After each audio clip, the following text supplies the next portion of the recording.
அந்த சைடு வாணியம்பாடி, திருப்பத்தூர், ஆம்பூர் இங்கே 3மே களத்தில் நல்லா இருக்காங்க. வாணியம்பாடிலாம் போட்டியே யாருக்கு ஆயிடுச்சுன்னா, அவர் 15 வருஷமாக ஒன்றுமே பண்ணல செந்தில்ன்றவர் அப்படின்னு போயிடுச்சு. முஸ்லீம் லீக் தான் அங்கே கொடுத்தனால திமுகவினர் கடுமையான கடுப்பில் இருக்காங்க. ஆமாம்.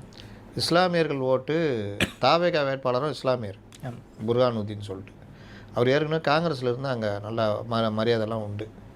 அப்போ அங்கே இவர் வேறு ஓட்டு பிரிக்கிறார். செல்வேந்திரன் சொல்லிட்டு திமுக பாமக ஐயா ராமதாஸ் குரூப்பு. அதே மாதிரி பன்ருட்டி வேல்முருகன் கட்சியும் பிரிக்கிறாங்க. இந்த ஓட்டுலாம் டிஎம்கேவுடைய ஓட்டு. அது இல்லாமல் இஸ்லாமியர்கள் ஓட்டும் ஸ்ப்ளிட் ஆகுது. இவருக்கு வருது. ஓகே, தாவேகா வேட்பாளருக்கு. இப்போ செந்தில் மேலே அதிருப்தி இருக்குது. செந்தில்கிட்ட வன்னியர் ஓட்டு பிரிகிற வாய்ப்பு இருக்குது. இப்போ இந்த மாதிரி ஃபேக்டர்லாம் பார்க்கும்போது வாணியம்பாடி வேட்பாளர் கூட அங்கே ஜெயிக்கிறதுக்கு வாய்ப்பு இருக்குது. என்னன்னா அவர்களும் தனியாக போராடிட்டு இருக்கிறாங்க.